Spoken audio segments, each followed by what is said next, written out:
This is Brett Olin. I'm Dr. Peter McCullough. This is Tom Luongo. This is Chuck Prodnick. This is Alex Kreiner. Hey, this is Brad Wall. You're listening to the Shaun Newman Podcast. Welcome to the podcast, folks. Happy Tuesday. How's everybody doing today? I'm sitting in Calgary, Alberta right now. Yeah. So I'm doing some things for the Cornerstone Forum, getting some things figured out. No worries as we have more details. We're going to share them on Substack probably first. You're probably like, hey, I'm signed up for Substack. Where were you Sunday night? Trapped in a ice storm, driving to Edmonton, defying life. Or defying death, I guess, not life. Anyways, that was a interesting choice. I got a few more gray hairs in my head and beard probably now after that, but you'll notice that the weekend review did finally come out. Now, I'm going to be meeting with this company. We're talking precious metals. We're talking silver and gold. We're talking silver gold bull. They can give you the ultimate insurance policy against economic uncertainty and government incompetence. Yes, we're talking money that has been recognized for thousands of years. We're talking silver and gold. We're talking silver gold bull. They are my go-to for precious metals, whether with their complete in-house solutions, whether buying, selling, storing, or adding precious metals to your retirement accounts. They have a new feature exclusively for you that allows you to buy Royal Canadian Mint silver coins for the same price as generic silver rounds. You can text or email Grahame for more details about this, or if you're on Silver Gold Bull, just make sure to reference the Shaun Newman podcast. It helps them, it helps you, it helps me. It is as close as you can get to a win-win-win in this world. I don't know. That's at least the way my brain works it out. Appreciate all your guys' support, and so does Silver Gold Bull, you know? So it's bearing fruits. We're going to talk about it. I get to sit with them Wednesday. So there you go. RecTech Power Products. For over the last 20 years, they've been committed to excellence in the power sports industry. You know, if you're not in Lloydminster, forgive my little story here, but in the multiplex where I frequent now all the time with kids hockey, RecTech's put a defender in there.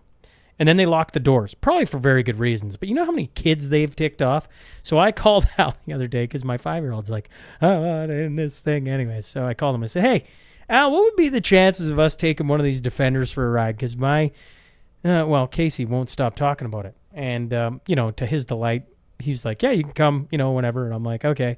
So then Casey was more upset because we couldn't go immediately. But either way, when it comes to power sports, RecTech Power Products got a ton of options.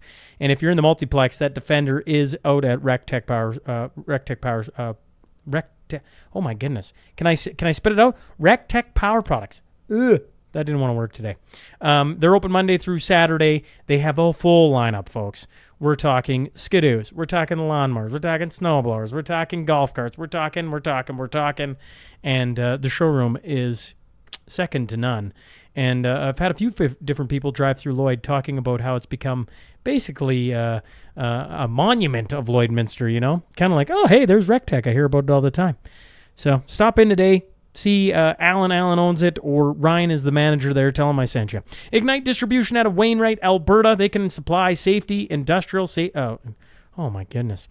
Welcome to Tuesday, folks. Welcome to the SMP, where we can't read a simple ad script. Okay. They can supply industrial safety, welding, automotive parts. They got on-site inventory management. They can make sure that as the Christmas season comes around and you're like, I don't really want to pay attention to all things work, they'll make sure that you're stocked up on everything you need to have in order to be fully functioning. Yeah, and they also got this guy butchering their ad read. Yeah, there you go, Shane. Shane's going to do a heck of a lot better, Shane Stafford, than this guy reading it. Give him a call, 780-842-3433. I'm down in Calgary right now talking about the Cornerstone Forum, we walked through the WinSport today and working on this trade show idea. So if you're a company out there and you think, hey, I want to set up a booth at this thing, shoot me a text and we can talk about it. Would love to get your thoughts on it here. We're going to be hoping to attract a whole list of businesses to come to the WinSport to, showcase who they are. And the Cornerstone Forum is happening May 10th in Calgary, Alberta. Tom Luongo, Alex Kreiner, Chuck Prodnick, Kalen Ford, Matt Arrett, Chase Barber, guest host, Chris Sims, Tom Bodrovics, and if you can believe it, there will be a few more. You can expect healthy conversations about the real events happening in real time and trying to find solutions to benefit our families, our businesses, and our communities. I'm looking forward to seeing all of you lovely people there. Finally, on the way here, I stopped and stayed at the Koza family's house. They were very kind to put me up as I got stuck in the middle of a ice storm. Like, roads were stupid. And I got to give a shout out to Darren Glubish. Okay, Darren, wherever you're hiding, thank you. He got a silver coin minted with the SNP on the back of it, and pretty cool. I don't know. I don't have any words. So Darren, wherever you're at, thank you, sir. That was a pretty cool moment, and I thought I would just give you a quick shout out on here because, well, my hat's off to you. All right, let's get on to that tale of the tape.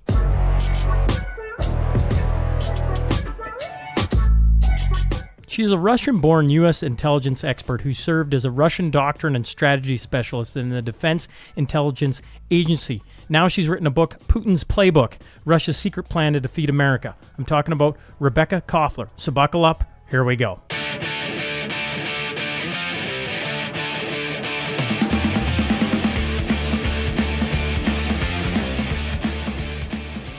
All right, welcome to the Shaun Newman Podcast. Today I'm joined by Rebekah Koffler. So, ma'am, thanks for hopping on. Oh, it's my pleasure, Shaun. Now, I'm just going to start. I just want to start back at the beginning, I guess. Who is Rebekah? And tell us a little bit about your story until we get to your book and everything else going on in today's crazy world. Sure. I'm a former DIA intelligence officer. DIA stands for Defense Intelligence Agency, and it's a military counterpart to CIA. Meaning that we actually do the real work. What DIA does is we support with our intelligence analysis the warfighter and the commander-in-chief when it comes to making war and peace decisions. If the United States goes to war, we're supposed to have war plans on the books, hopefully before the war. Unfortunately, in the past few years, intelligence got so politicized and the Pentagon got so out of control, wanting to get into all these wars without actually understanding the adversary. But long story short, I also was born and raised in Soviet Russia. My mother raised me with the idea to eventually go to America, the country of freedom and justice and opportunity. And fate would have it that in 1989, I did come to America and made it my adopted homeland. And I wanted to serve after September 11th terrorist attacks. I joined the intelligence community. Unfortunately, I had a big run-in with the proverbial deep state in the U.S. government, and I had to leave. And then I wrote a book, Putin's Playbook, where I predicted Russia's invasion of Ukraine. Actually predicted it back in the intelligence community. But the analysis got so politicized during the Obama administration and during Biden administration. So long story short, I'm now independent. I am a freelance writer, consultant, author. My second book is coming out soon. And I do things like this to inform people about the truth, because legacy media is no longer, they basically have become like Soviet Pravda. So in its podcasts like yours, Shaun, that deliver the truth to the people so the people can make their own informed decisions instead of being spoon-fed with someone else's opinion. Well, we have the CBC up here in Canada, so we know all about being spoon-fed other people's opinions that are not our own. When you go, I'm gonna. You just said an awful lot. I'm gonna try and slow us down just a smidge because I'm like, I'm talking to a lady who grew up in Soviet Russia. I am just curious. History major, have read books on it, read Solzhenitsyn, et cetera, et cetera. There's no way you were around when Solzhenitsyn. You were not that old. But I am curious. Growing up in Soviet Russia, like.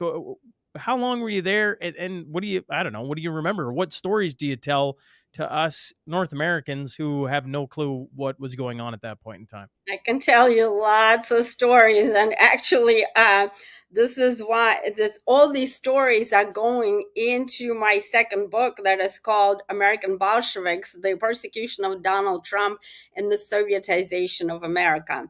Um, I grew up in Russia, and I went to university, Moscow National Pedagogical University, where I learned English. But growing up in the Soviet system is very different than growing up in a free country. Socialism is actually a poverty producing system.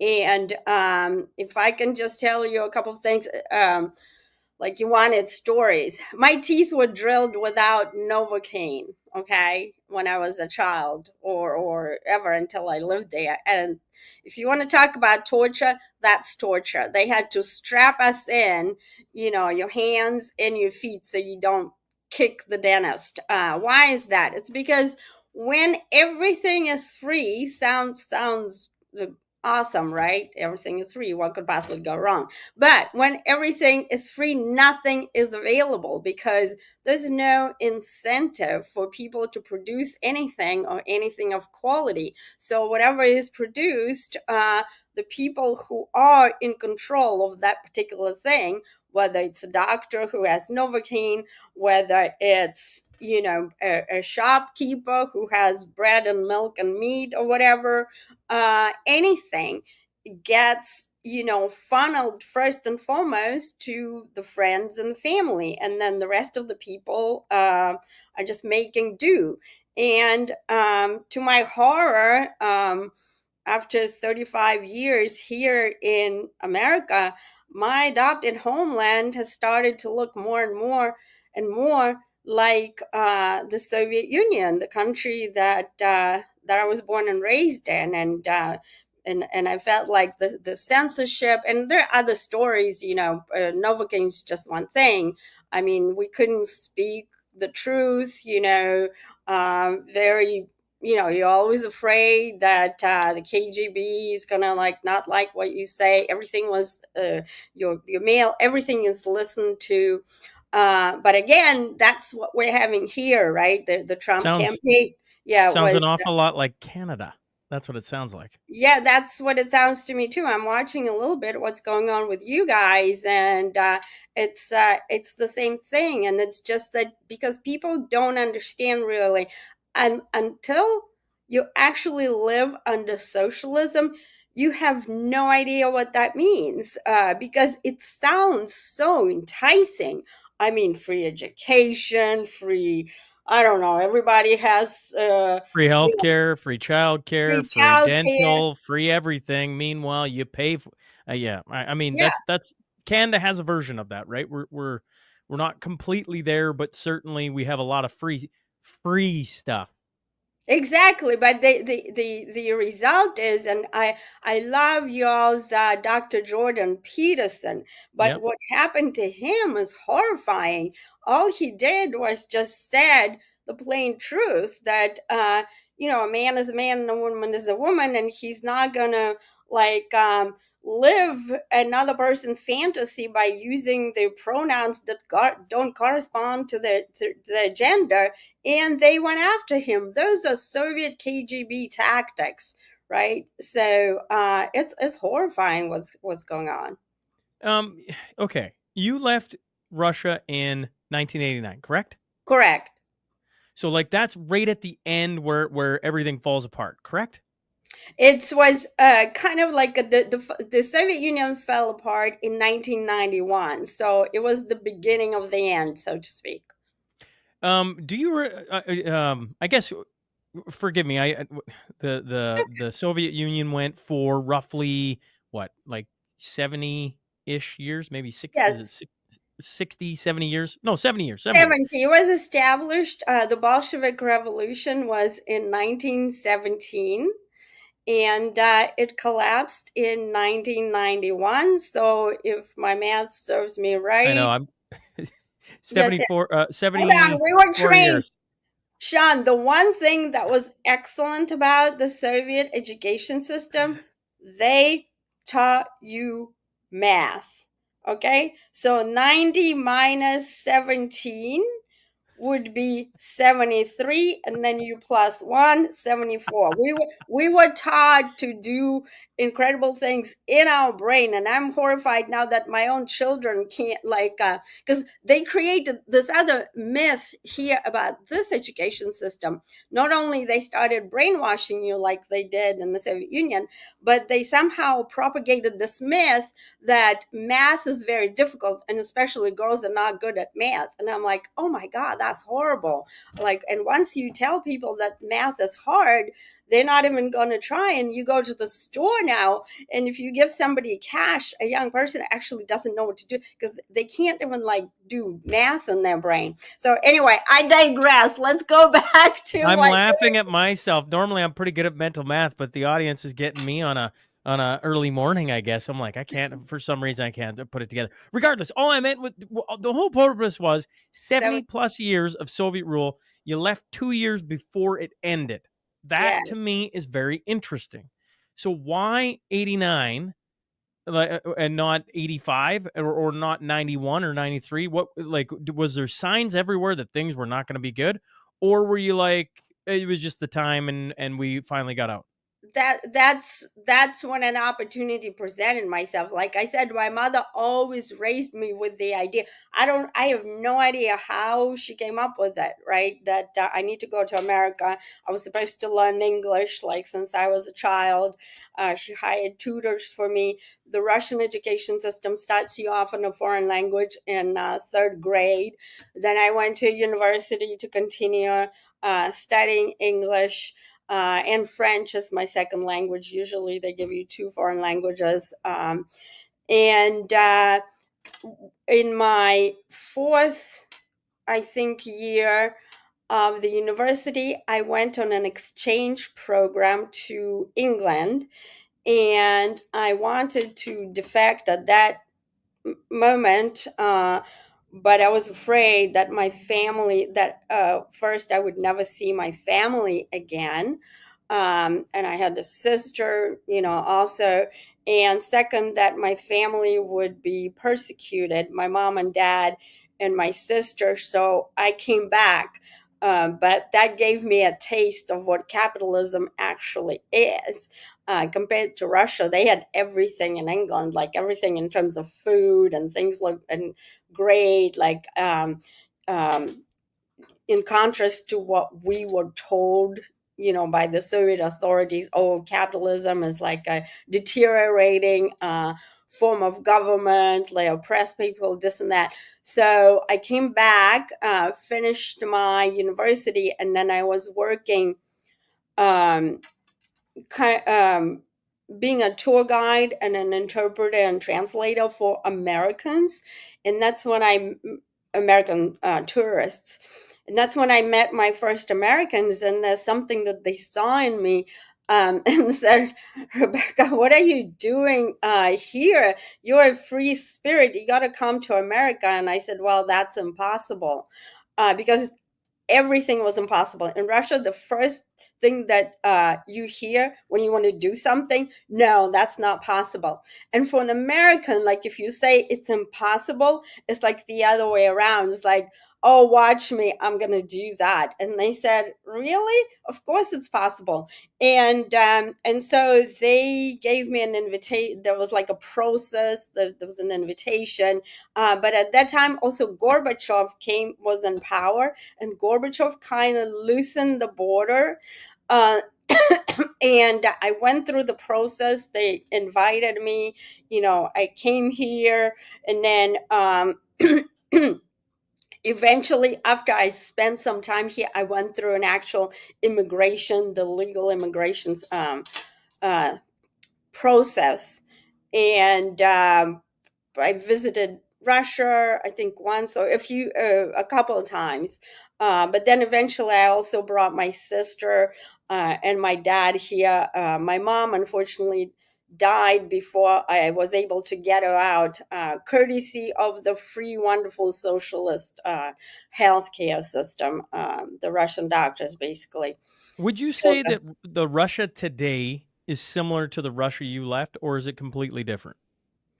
It's not completely different, but there are definitely similarities. What happened in 1991, overnight, basically, people who were communists, members of the Communist Party, and they had everything, those people, and the rest of us didn't have anything. They were treated in different hospitals with Novocaine and painkillers. They shopped at different stores.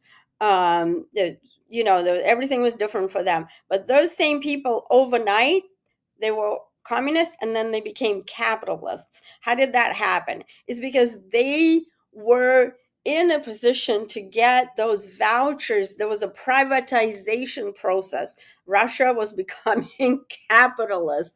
It's like incredible. So Americans and the Westerners believed that somehow it's possible to democratize Russia and turn it into a capitalist, country. Well, it's the same, gangsters who got hold of all the factories, the shops, all of the industries, right? Because they were controlling it in the first place as government officials, and all they did is they just privatized it.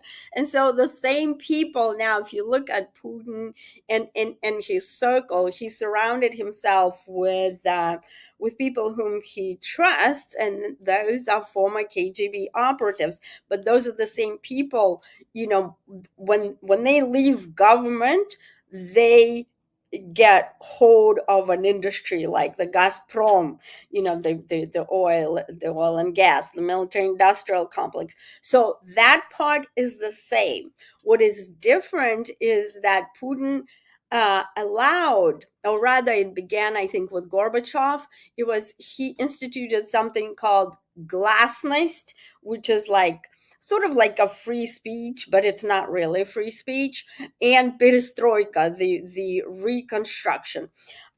So the Russian people basically they led the Russian people to believe that they can say anything, but it's not really, because the minute you say something that goes way counter to the party line, they go after you. So they create, it's a more sophisticated oppression right now. And then the other thing it's different that is positive, actually, is Russian people are able to travel, and because they're closer, like they're part of Europe, and the prices for them a lot cheaper, like just like for Europeans in general, right? The same stuff that cost us here, from children's goods to basically to travel, it's cost us an arm and a leg. I actually don't know if it's the same thing for you guys in Canada, but because everything is there in Europe and the companies actually calibrate their pricing structure, they charge us an arm and a leg so they can give cheaper stuff over in Europe and in Russia. So that part is better, and people eat better.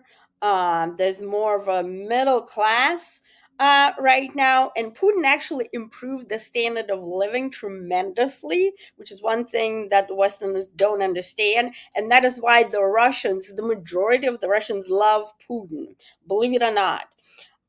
So that part is different, but at the macro level, it's not really different. You mentioned you predicted the invasion of Ukraine while working for Department of. DIA. Thank you. You're going to say the three-letter word, and I couldn't figure it out. Three-letter acronym, I should say. What was it back then that was starting to add up where you're like, this is going to happen? So we were receiving a lot of intelligence, but also open source information that Russia was preparing for war. What we call open source is kind of like an unclassified intelligence stream. Like, for example, Russian military journals the Russian military doctrine, Russian national security strategy, foreign policy concepts, all of these, what the Russians call strategic planning documents, they have an unclassified portion that the Russians release to the rest of the world, and it has classified portion. And the interesting thing about Putin is that the man is very consistent. He usually does what he says he was going to do. And he started saying those things pretty much as soon as he became president in early 2000. And by those things, I mean, he started saying we need to reintegrate the parts of the former Soviet Union as a strategic security perimeter. What is strategic security perimeter? It is just like the U.S., and I assume you guys have something called the Monroe Doctrine, which says that the U.S. is not going to allow a hostile power, a traditional adversary, to get as close, within miles of, let's say, Mexico or Canada. So the Russians have a strategic security perimeter on which they relied for centuries on their security, and countries like Ukraine, Moldova, Georgia, and others are part of that. And the military commanders dating back to Tsarist times had the strategy called trading enemy's blood for distance, meaning that in all wars, by the way, with the exception of one, the Mongol-Tatar yoke that was last for 100 years, beginning with 1238, all other wars came from the West, right? So the strategic security perimeter Hold that thought. My apologies. I need to hold that thought for just 1 second. You said all wars except for one Mongol war that lasted 100 years. All the wars started from the West coming to the East? For Russia. For Russia. That's why the Russians are so distrustful of the West, and especially of NATO. And NATO, after the collapse of the Soviet Union, the Baltic states, formerly Russian, Latvia, Estonia, and Lithuania, were absorbed by NATO.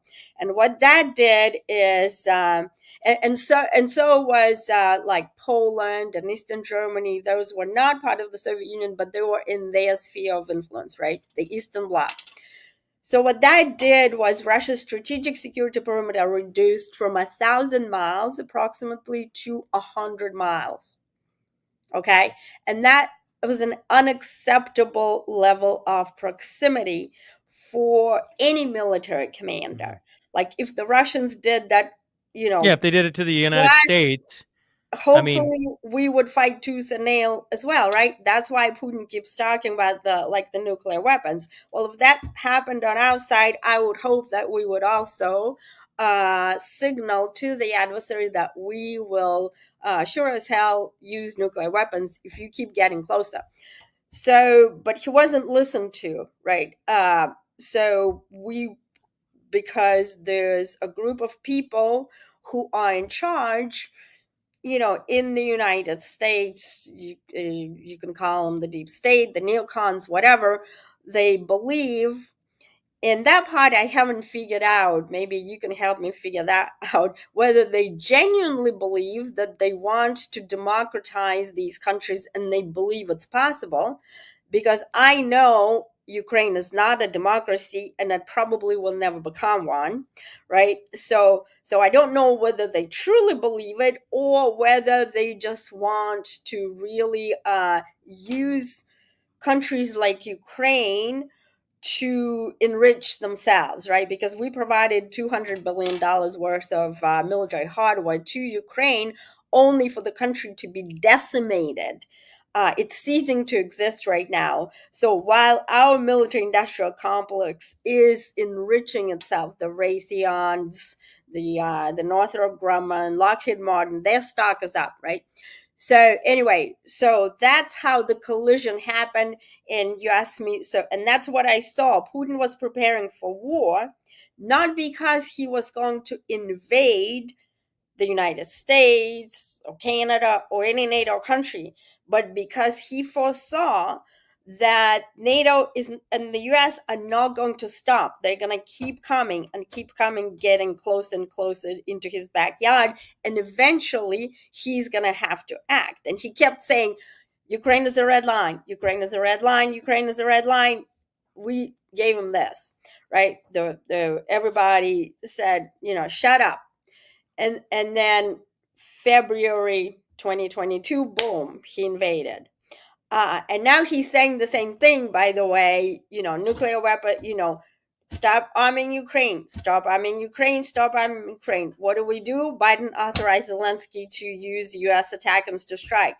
And everybody says, don't listen to Putin. This is nuclear saber rattling.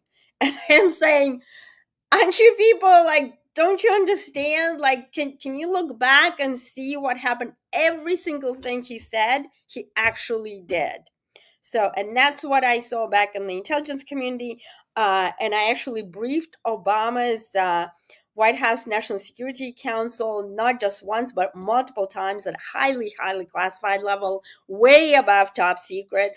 I briefed EUCOM, which is the European Command that is in charge of prosecuting wars in the European area of responsibility. I briefed Northcom and NORAD, and that is the command that protects you guys, the Canadian, and us, the United States, from missile strikes, including nuclear,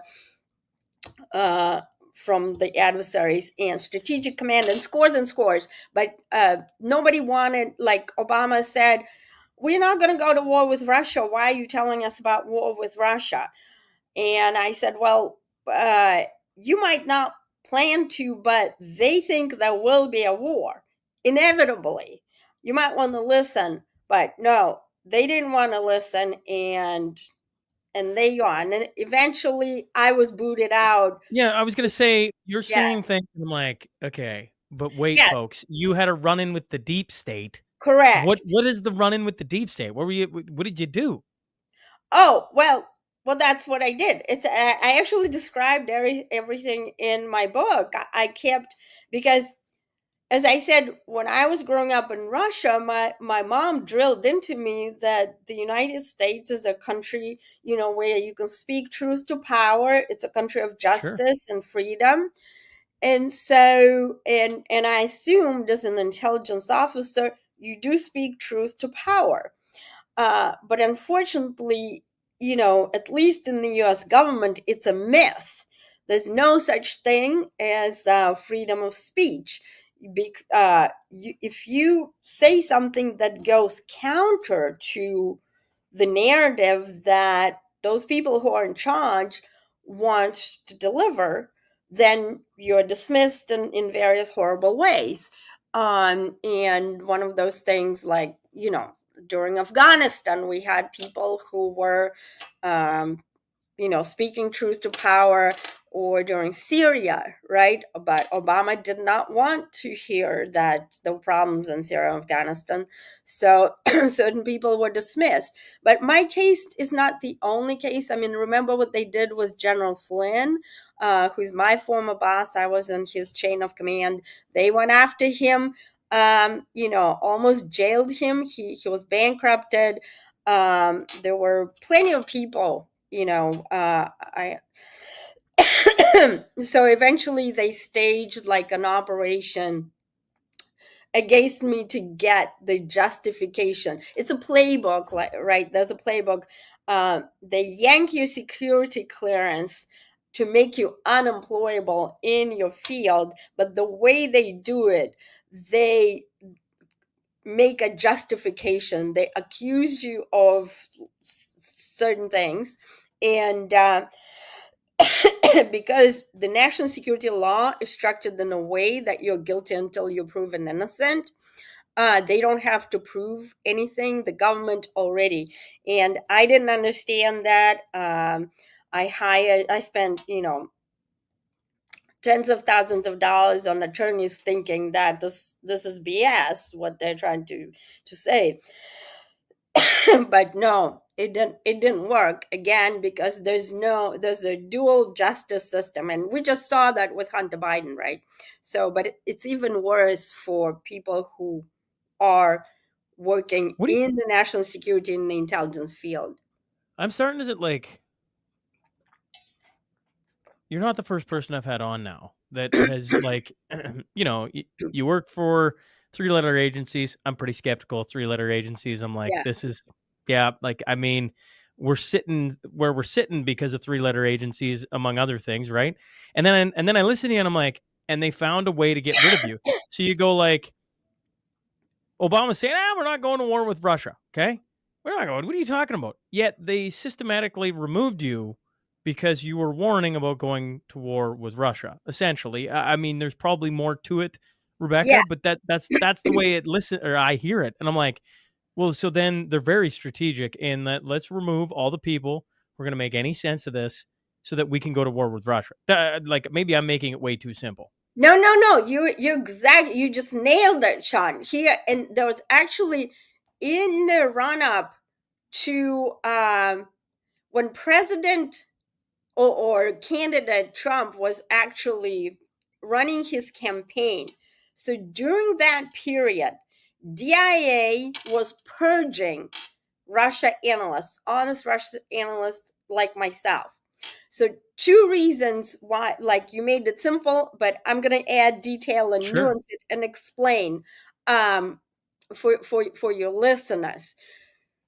Once you accept the analytic line, and like I said, I briefed scores and scores of very senior people, like 4 stars, heads of combatant commands at the super, super high classified level, to the point where, let's say, NORAD, right? The North American Airspace Defense Command, that I said protects you guys as well.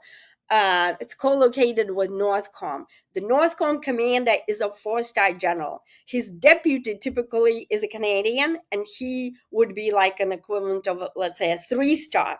The 3-star had no clearance to be on that briefing, okay? It was the 4-star, the head of command, myself, and one of my senior people, we call it top cover. Because the analyst actually knows the stuff, but because of the seniority in the military, it has to be everything, like, kind of, you understand, right? Yes. That's the level. So a lot of people knew, but once you accept something as a viable analytic line, if Obama said, okay, we got you, this is what's happening, then they would have to act. And acting would mean beefing up the force posture in Europe and forcing Europeans to pay for their own security. And they didn't want to do that, or, they didn't think that they could do that. So then, instead of saying, no, we hear you, we don't, but we don't want to do anything about it, they just dismissed the person to shut them up. And that's what was happening. That's why they dismissed, like, General Flynn, like, for a little bit of a different, not the Russia reason, but General Flynn wanted to completely restructure the DIA because it was a mess. And so, but the other reason I believe they purged me and they purged some other people is because they were getting ready to set up Trump with the Russia collusion hoax. And remember that whole thing that Russia and Trump and Putin and Trump were in cahoots and all this nonsense. And I knew it was complete nonsense. But right at that point, before that became public, that whole collusion thing, I was supposed to go to the DNI, the Director of National Intelligence Office, because they want to rotate at the senior level. At some point, they rotate us to to work at different agencies. And I was supposed to be number 2 for cyber in the entire intelligence community. The detail that I won, the post that I won in a highly, highly competitive process. And then one day I was told, no, you're not going to, going to do that. You're not allowed. I said, why? And they wouldn't tell me. And then I challenged it, and I challenged it, and I challenged. That's another thing that I'm like, again, because that's how my parents raised me. You speak truth to power, you get to the bottom of things, and they just wouldn't tell me why. It's only later I understood that it's because cyber is the area, right, where all of those things, intelligence supposedly would have resided, right? That Obama said that the Trump, and Russia were colluding, that the Russians hacked the DNC and the RNC. That would be the repository of that intelligence. But because I read Russian native and speak and everything. That's my native language. English is my second language. Uh, I would have seen that intelligence, or I wouldn't have seen it, and I would have told me, no, there's no such thing. This is bullshit, people. And they knew that the type of person, because of who I am, they couldn't have gotten away with it. And so, and Obama, he commissioned the what we call the ICA, the Intelligence Community Assessment, that they pushed out into the unclassified realm. They made it unclassified, which are unprecedented, where they wrote out the whole Russia collusion. That was on January 6 or 7, 2017. And when I read it, I knew this is complete bullshit. And then it made sense to me. This is why they booted me out, is because they knew. And as a second in command for cyber, I would have I would have told everybody, this, you can't say, this is bullshit. And they didn't want that to happen. And that's what they did to Trump. They ran after him with all these impeachments, with the collusion, the way that Putin goes after his opponents. Putin poisons people, but the deep state, in my assessment, those 2 assassinations, they were not there by chance. So anyway, I digress. Ask me more questions. I'm enjoying this. I'm like, well, I guess I fast forward to, where we sit right now. I don't know, 47, 46, you get the point, days until Trump is inaugurated. And, of the people I've been talking to, they talk about how dangerous of a time this is. Right. Before that, it was the election, and you had the assassination attempts, and then he got elected. Okay. But now you got to push it over the next hill, so to speak. Yeah. And so lots of people have been talking about, like, the next 40 plus days about how dangerous they truly are. You look at Putin, and I don't know, maybe I'm wrong on this, and I'd love your thoughts, is like, to me, he's been showing great restraint on the U.S. and others, NATO, trying to provoke war. And I don't know, like, in the next 40 days, does the deep state or Biden or whoever finally push him over the I don't know, the proverbial limit, I guess, and do we go into something that we haven't seen in a very long time? What are your thoughts on that? That is my biggest concern, Shaun, is that we are inching towards nuclear war. And that is because Biden has just done a 180 by authorizing Zelensky on his policy, right? By authorizing Zelensky to use U.S. ATACMS, long-range missiles, to strike deep into Russia. Up until a couple of weeks ago, Biden's policy was not to provide those weapons, right? Biden himself, a few months ago, told his donors, right, that the nuclear threat from Putin is real if we provide those things. And the reason we can't do that is because I don't want to start a World War III. Those were Biden's words to his DNC donors during a fundraising event in New York City. And then he completely flipped, right? Well, for Putin, it's again the red line. Interestingly, as you mentioned, Putin has been measured. Completely agree with that. When that story was leaked before Biden actually confirmed that was the case, the Russians did not overreact. Dmitry Peskov, Putin's press secretary, said, well, let's wait whether it's actually true, because the U.S. media can no longer be trusted. Because, for example, there was a story. The Russians were saying it. There was a story in the New York Times or Washington Post that Trump and Putin spoke, and they said that never happened. So let's wait. But then there were actually strikes. Zelensky took Biden on his offer, and he struck, the Ukrainians did, a weapons facility in the Bryansk region with their ATACMS. And the very same day, Putin has made changes to Russia's nuclear doctrine, lowering the threshold in the scenarios under which Russia can use nuclear weapons. And I'm going to tell you specifically the language. Putin said that now, if Russia gets struck, even conventionally, with kinetic weapons, but it is assisted by a non-nuclear power, right? If Russia gets struck by a non-nuclear power kinetically, but with not nuclear weapons, but with the support of the nuclear power, we reserve the right to respond with nuclear weapons. And here's why this is. As I said, Putin cannot afford letting Ukraine fall into NATO. It's an existential fight for him, right? Yes. But he also believes that we are very headstrong and we continue to like push and push and push. And it's possible that Putin thinks that because they watched what we have done in the past quarter of a century, right?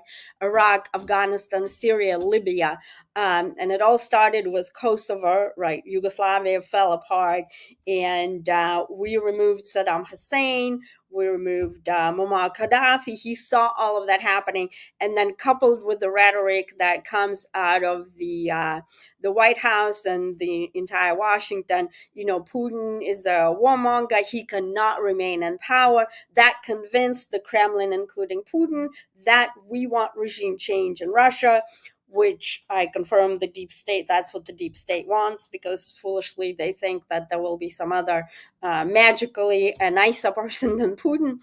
Anyways, so Putin believes that eventually it is possible that we will decide to deploy forces, U.S. forces and NATO forces, into the battlefield in Ukraine, because that's what happened in all these other conflicts, right? And if that happens, he absolutely has to use nukes. Because that's the centerpiece of Russian warfighting strategy, because in terms of conventional weaponry, NATO holds advantage. In terms of nuclear, Russia holds advantage. And to win, they have to use nukes, and also to de-escalate conflict. There's a whole concept, escalate to de-escalate. And by the way, I describe all of this in my book at the unclassified level. I should pause you then right here. How do people find your book, Rebekah? I apologize for not bringing it up sooner. But if people are listening, oh man, this is something, I got to get this book. I assume Amazon, but please let people know where they can go to get your book. Really, anywhere. On Amazon is one way. You just go on Amazon, and you can Google Rebekah Koffler, Putin's Playbook, Russia's Secret Plan to Defeat America. But make sure that it's my name, because some people, what happens on Amazon, they're like scammers. They would make a graphic that looks like my book, but they put their name on and whatever. But anyway, any store, Barnes and Nobles, and so I described why Putin, thought the way that he thought, and every piece of Russian warfighting strategy. But I also revealed my whole story. Each chapter starts with my own personal story, because I wanted to put this on the record that the deep state booted me out. And I described the tactics that they used. That those are KGB, Soviet-style tactics. This is what KGB does. And people can read it. And I wanted to clear my name. With to make sure that people understand how these operatives, they are KGB style apparatchiks. That's how they work. And I have colleagues who also were in the same situation, not necessarily from DIA, but from other parts of the intelligence community. And I mean, we've heard story. There was a Space Force commander who was booted out because he didn't want to have the vaccine, or he didn't want all that, woke stuff. It happens all the time. But so I people love my book. Like, if you read the comments, it really enlightens them. Many people said, thank you, now it all makes sense. Well, I think you're probably convincing a whole lot of listeners. I don't know what everybody else is thinking, but I've been certainly enjoying this. If we talk a lot of doom and gloom here, and I'm like, okay, so we're inching towards nuclear war, and the morons in the deep state are like, let's just bring it on. Yep. But on the flip side, I go, like, Donald Trump is 40 some days away from taking office. And Putin knows that. I mean, it's, if you're going to show restraint all this way, are you not going to find a way? I mean, the American side of it would never, I don't believe, would ever do this. I'm watching this and I'm going, he's been showing restraint for how many years now? And he's now within the finish line is right there. Because isn't Donald Trump day one going to call him and say, hey, could we just sign a peace deal and we'll back off a little bit and we'll do some things to make sure that NATO is not on your doorstep? Isn't that what's going to, or am I wrong on that thought process? So I think you're correct thinking that there's a peace deal in the works. And in fact, my assessment is that right now they're already working through back channels, because this is a standard, kind of like back channel communication is very, very important.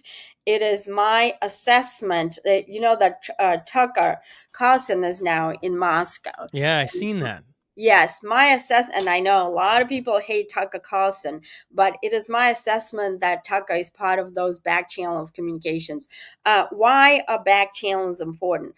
It is very important so that we don't get into nuclear war, because there's going to be no winners or losers in nuclear war. And those people who are pushing, and pushing, they're completely I don't really know. I think they're either incompetent, or there's another line of thinking that maybe the reason why Biden is pushing Ukraine to get into nuclear war, is because he wants to declare a national emergency to prevent Trump from becoming president, right? There's another school of thought. But anyway, getting into nuclear war would be absolutely catastrophic. So, yes, there is a peace deal potentially in the works, and it's not going to be an easy negotiation. Even though President Trump, and I have high respect for him, he is a very talented negotiator, very skillful business person, but so is Putin. But Russia is an excellent position right now to negotiate. And until Biden messed up everything by providing these ATACMS, by allowing the Ukraine to strike, we were in a decent position as well. The reason why Putin is in good position is this. He can continue fighting this war for years. Because from the combat potential standpoint, what is combat potential? It's a combination of weaponry, armed forces, the capacity of the military-industrial complex to scale up production of military hardware, and its defense economics. From that standpoint, Russia vis-a-vis Ukraine, Russia just holds massive advantage. Ukraine is outmanned and outgunned. Russia has many, like 3 times more people, and Putin has mobilized additional thousands of Russian troops, and he authorized the increase of the Russian armed forces above the maximum allowable level by the Constitution, right? And he transitioned his military industrial complex on a wartime footing, actually 7 years prior to the invasion. Again, because he foresaw all of that, and he sanction-proofed his economy. And so their factories are now pumping out missiles like hotcakes. They work 24/7 in 3 shifts. On the other hand, Ukraine is being destroyed completely. 50% of critical infrastructure is destroyed. So he can go on. We, however, have depleted to dangerous levels. We, meaning the United States, and NATO is in a very similar position, our own weapons arsenals. Some of these weapon systems, like javelins, stingers, 155 millimeter shells, it's going to take from anywhere from 5 to 18 years, depending on the missile system, to reproduce. And our military industrial complex is not on a wartime footing. It can't possibly scale up, and Putin knows that.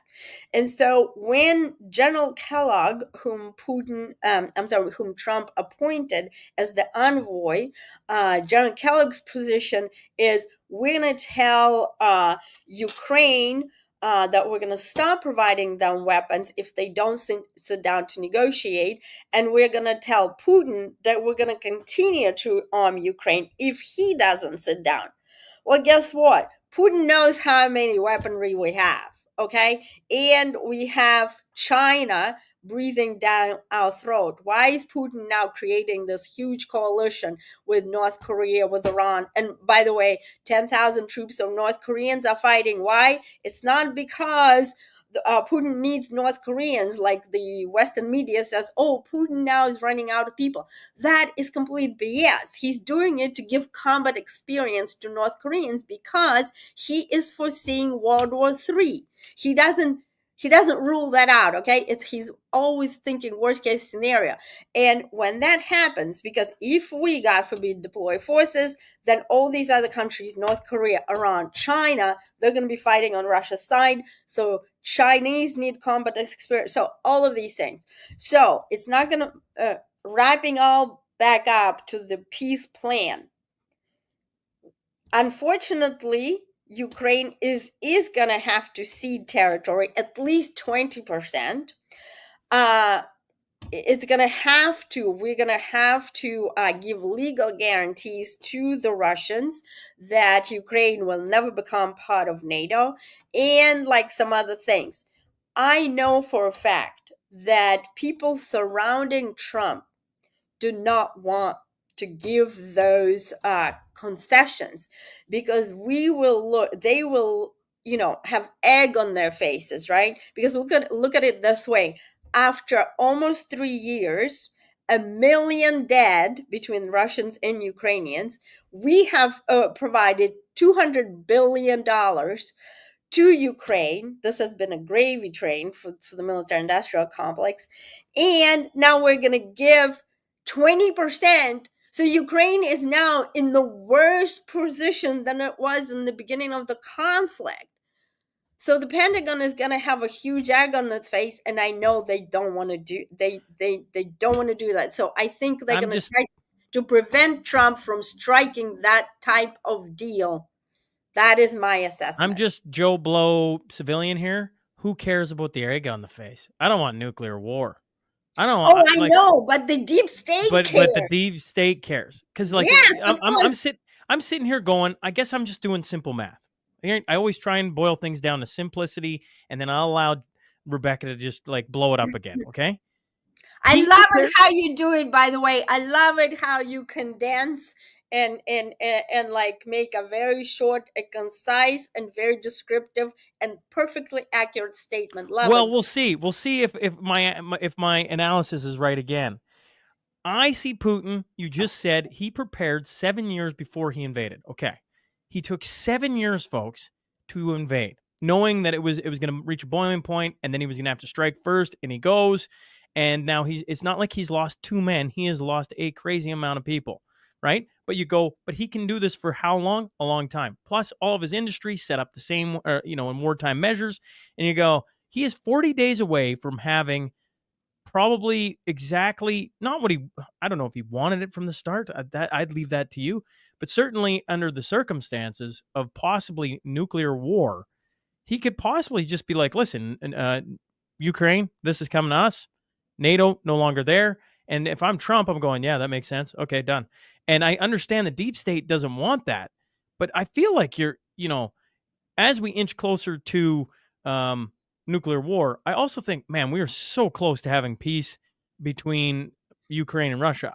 Maybe I'm wrong on that. I just this guy has been very, very strategic in how he's approached this. 7 years before it happens, that is something. That's seeing this is going to boil over, and they're going to come for us. They're going to try and do this. The rhetoric is changing. He's watching the wordsmith of how the United States operates. And he invades and on, and then they blow up North, and they just keep doing things to try and pull him in. Nope. And 40 days out, I'm like, the only way this goes to nuclear is if the deep state of the world pushes 18 million buttons all at the same time. And I'm at the point, I don't know about you, Rebekah, I'm at the point right now where I'm like, the only thing that's going to push us over the edge is a false flag event. That's the only thing, because everything up to this point, I can get that after Trump's in, maybe they don't want, there's some things in the deal that they're like, we can't do 20%. Maybe it's got to be 14%. And I understand we're talking about territory. I understand we're talking about towns and people's lives and everything. But when it comes to a deal, that's what Trump does.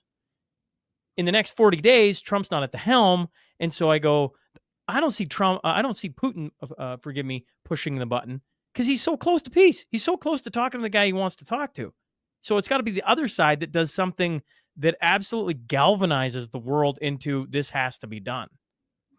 So here's what the wargaming revealed. And back in the intelligence community, I actually led red teams in a simulated conflict, Russia-U.S. conflict. A red team typically is the adversary's military force, Russia, China, whoever, and then the blue force is us, the United States, Canadians, NATO. Sure.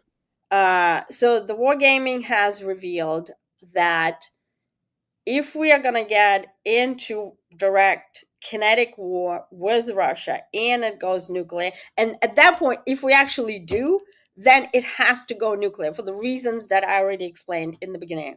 Sure. It always happens through every war game, and we conducted so many of them, accidentally due to miscalculation or misinterpretation of each other's intentions. I did not mean to say that in these next 45 days, and I don't think I did, I just need to clarify, that Putin is the one who's going to push the button, right? But it all depends on what we do, okay? If we deploy forces, or if the Russians, more so, if they get the confirmation that we are about to deploy forces, that is on the table, nukes. But usually it's escalation ladder. Even before he pops a nuke, there are other non-nuclear ways. There's catastrophic destructive cyber attacks, taking power grid down, the space warfare, all of it is described in my book. But an example of a miscalculation driven nuclear exchange is the following. If you remember that a day or so after Zelensky authorized his forces to strike deep inside Russia with U.S. ATACMS, the Russians fired a new class hypersonic weapon at Dnipro. That is a very, very unique weapon system. The Oreshnik? The Oreshnik, exactly. Yes. Correct. Now, I've written several pieces that people can go out and check, one on the Fox News and one today in the UK Telegraph. They can Google my name, Rebekah Koffler, Russia Oreshnik. So Putin fired that, and he said, now everything is clear. We sent the message. Let me tell you a real quick about this missile. It's never been used before in a war, and it had two purposes why Putin fired or authorized the firing of that weapon, particularly at this time. The Oreshnik is an ICBM disguised as an IRBM. ICBM is the Intercontinental Ballistic Missile. IRBM is Intermediate Range Ballistic Missile. The difference is in ranges. Okay, ICBMs are designed to wage nuclear war.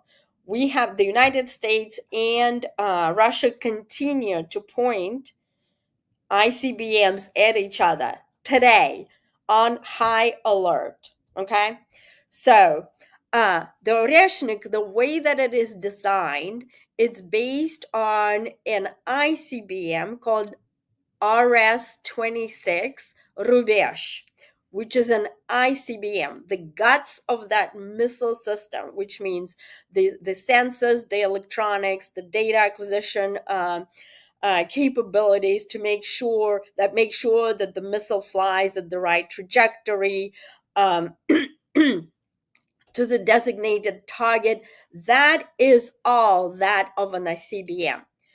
We have huge problems, not only with the interception of the system, but even with the detection and characterization.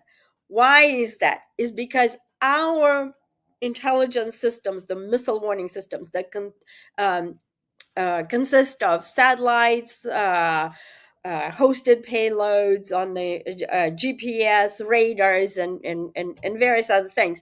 They're looking for what's called signatures, right? A signature of a missile, the shape, the size, the plume, the emissions, right? It's like fingerprints. Like we have, a person has unique fingerprints. So does the missile. So our system has a really hard time to discriminate what kind of weapon system it is and whether it's nuclear or conventional, because Oreshnik can be both. It's both. It can carry a nuclear payload or a conventional payload. And this is exactly why the Russians pre-notified the United States through nuclear arms control channels about what is coming, because talking about the restraint that Putin has had that you keep mentioning, because they don't want to fight a nuclear war. They don't. That's why they notified it. But he's sending a signal. Today, I notify you. If you do something stupid and we're actually at war, if you deploy forces, there will be no such notification. And another reason why we can't possibly intercept this system is it flies at hypersonic speeds, 11 Mach, which is 11 times faster than the speed of sound, right? So the system is basically it maneuvers the the warhead. So there's another I'm getting too technical. I'm sorry. No, you're. Forgive me. You are not. This is fascinating.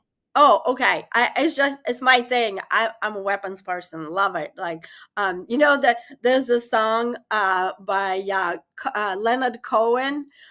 He likes the beauty of our weapons. I actually just briefed in some of the U.S. Even now, since I'm independent, even though I'm not in the intelligence community, the Space Forces and the NORAD, the Northcom, they invited me to brief them, because again, there are no competent people. Like, it's crazy to think that the level of competence is so low. Anyway, so Oreshnik is also a MIRV, which means multiple independently targeted vehicle. The MIRV, it can carry like up to 6 warheads. And when the warheads are released, not only they fly at like super speed, hypersonic speed, they also maneuver horizontally and vertically to evade detection and interception. That's why it's very difficult and almost impossible to intercept with existing missile defenses. And at this point, the United States does not have a comparable capability. We're behind on hypersonics, behind Russia and behind China. And so is like England has no, I put it in my Telegraph piece, what capable their ballistic missile defense capability are very limited. You guys are protected by us, but if we don't have it, you guys don't have it either, right? And that's why Putin sent that message saying. So basically, if I'm getting what you're throwing down, is we kept pushing, oh, but Russia can't do anything, Russia this, Russia that, and then he sends off something that would have, I assume, because it sounds like it shocked you, it shocked the intelligence community that they had the capability of something that's deceptive. It's very deceptive in what it could be. And then on top of that, it isn't just one, it's upwards of, I think you said six. Six on one. Oh boy! 6 warheads out of one on one MIRV, right? So it's basically a missile that is technically an ICBM. It can do an ICBM job. It can fight a nuclear war, and its range is such that it can reach the U.S. West Coast, and it can reach entire Europe in about from 12 to 20 minutes, depending on which target. 12 to 20 minutes. 12 to 20 minutes, which does not give any time for anything. For decision making. And that is on purpose, Shaun, because Putin wants to give NATO a taste of its own medicine, because he kept saying, you said that he's been very strategic preparing for the 7 years, basically summarizing what I said, but he also kept saying, red line, red line, red line, don't go there. He wasn't just preparing, he was trying to telegraph, because the distance is such that there's no decision time for him. That was his whole point, to make, like, he can't have NATO on his doorstep. Yeah. Because there's a thing. Yeah. I want to go back, because you'd said something along the lines of, like, I want to make sure that I'm clear that I don't think Putin's nuclear war in the next 40 some days. And I was, I agree with you. I'm actually quite terrified of the fact that it will be probably, I say us, it won't be Canada. It'll be, I don't think it'll be Canada. It'll be something along the lines of NATO. And that leans back to probably America and UK in particular, that like if they really, really don't want Donald Trump in, they really want to go to war with Russia. When you keep saying, he keeps saying red line, here's the red line, stop stepping on the red line. He's already proven there are red lines. He invaded Ukraine. He's already expended a lot of human lives in order to prove that point. You've pointed out, I think, very clearly, he does what he says, and he's telling it very succinctly, like, listen, stop this. Oh, wait, and we have this capability that you didn't know about. I don't know. Like, are you hopeful in the next 40 some days? Are you like, this is going to take years to unravel, even with Trump in? Where do you sit today, Rebekah? So I'm hopeful that Trump will at least start. Right. Well, first, I'm hopeful that Trump will actually become president on January 20th, because I am super, super concerned, Shaun, about the deep state not wanting him so much, and the people whom he is appointing. You're talking, Kash Patel, Pete Hegseth. They want to dismantle the deep state. Justifiably so. I want the deep state dismantled, right? And so, but these people, their whole livelihood, the whole power and control is now at risk. That's why they're fighting. Like they're now smearing Pete Hegseth, right, whom Trump nominated as a to be the Secretary of Defense. Look at what's happening right now. They're trying to Kavanaugh.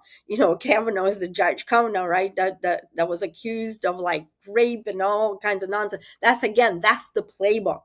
I am concerned that that Trump and his team are actually going to be able to take the reins on January 20th. But God willing, if he does, I think he's going to start the negotiations, and probably right now through back channel, there are conversations going on. Is it going to be done in like a day, like Trump says? No, it's not, because Putin is like also very, very astute. And that's another thing, like the what the Pentagon and the U.S. national security circles, what they do is like they always underestimate their adversary because they're just too arrogant. All of this nonsense, like Putin is delusional, he's crazy. Remember how there were stories about how he was supposed to die, like he was on his deathbed. Yes. All of this nonsense, instead of actually trying to get into the guy's brain and understand how he works and how he's thinking, all they do is like dismiss. So it's going to be tough. It's going to be a very tough negotiation because neither one, Trump is very strong too, and so is Putin. So it's going to be, tough. But I think it's going to be accomplished if the deep state allows Trump to account, and the people who surround Trump, because I know for a fact, like the people who surround him, they don't agree with him. Like, yes, J.D. Vance on that particular issue on Russia-Ukraine, right? There's a melding of the minds on a lot of other issues. But with the exception of J.D. Vance, Vivek Ramaswamy, and Elon Musk, the other people are of the same mindset as the neocons, that Ukraine must be in NATO, and if it's not, Putin will invade a NATO country, which is an idiotic assessment because Putin is not suicidal. Because the minute, like, if he invades a NATO country, there's an Article 5 collective defense, and then he's at war with NATO, which he absolutely does not want. So I'm optimistic, but very, very cautiously, and I'm being realistic as well, that it's not going to be fast. Well, you're pointing out quite well, I think, and I think others have as well, that the deep state is cornered right now, right? You're talking about all these different people Trump's appointing, and they're speaking directly to the deep state. This is his second term now. He doesn't have to get elected, and people are pointing to that and saying like he's going to go in and make some head spin. Now, if I've learned anything from this side when it comes to politics, don't expect Trump to be this Lord and Savior. That's not what's going to happen. But can he go in and do some things? Well, I think yes. I think you'd be lying to yourself if you didn't think that. Yep. And so you go, they got the deep state. It's like a cornered, wounded animal right now because it's being exposed. And it goes, it's highly unpredictable. I think that's what everybody's talking about. It's like, can anything happen? Yeah. Will it happen? Well, I don't know. Are they just going to go down not swinging? I mean, they tried to assassinate him, for Pete's sake. Exactly. They tried to throw him in jail. Like they've blown up Nord Stream. They've now allowed these missiles to be fired into Russia, right? And every time you think, man, we're so close, something else happens. And one of the things I truly believe, if Trump gets in on January 20th, or when he gets in, I'm going to say when he gets in, I'll cede that to the universe. When he gets in, I just think there will be a collective breath taken by all of North Americans. Because right now, if you're paying attention to this, you're like, 40 days isn't that far, or is a pretty short time. On the flip side, it's way too much time. It's like, can we just get there? Like, I mean, we're so far away and so much can happen. Yes. And I think Trump knows that, and that's why he is working so far. I'm so impressed with all these appointments and the type of people that he's appointing, that they're real fighters, and the type of people he's not appointing. I am very thankful he's not appointing Nikki Haley. He's not appointing Mike Pompeo. He knows that those people are the neocons. They want to continue the foreign wars. So a little closer to home, one of the ones that really I was like, oh man, that's nice, is Jay Bhattacharya. I know that has nothing to do with war, but him appointing him is a signal to me where we're heading when Trump gets in. Because I mean, like, if you went against anything over the last 4 years in COVID, Jay Bhattacharya comes up on a list of people you were following and listening to, and very well respected. And I think, man, what an appointment! Him getting to work alongside RFK Jr. and you just, Tulsi Gabbard and all these different names coming out. You're like, listen, you can try and criticize us all you want, but all these names are people that we've been talking about over the last 4 years and have been getting absolutely slandered and hammered and everything else. And they're all starting to get appointed. And you're like, this is pretty cool. Like, the hopeful side of you has to be like, we could see better days ahead. And there's a lot of work to be done. I mean, honestly. Any final thoughts, Rebekah? For Jay, I think it's poetic justice for him. I call it poetic justice that he's being appointed. I love it. Rebekah, this has been fantastic. I appreciate you giving me some time this morning. If people want to get your book, Amazon, Putin's Playbook, obviously with your next one coming out, do you have a release date for your second book? I don't know if you said that. I think it's going to be sometime in summer 2025.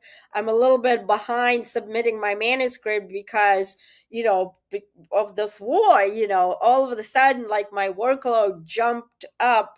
You mean there's something going on in the world right now? Right. And this is a real world scenario, right? I was not planning to be, briefing Space Force at this time and the Northcom and NORAD. I was planning on writing my second book and updating my first book, but I have to attend to the real world scenario here and the actual risk and threat of something that could be unthinkable if the deep state decides to make it happen. But yes, please, people follow me on any social media. I'm on X, Truth Social, Getter, YouTube, Rumble, you name it. My handle is Rebekah, Rebekah. That's a different spelling. 0132, and 0132 is the code for the intelligence officer in the U.S.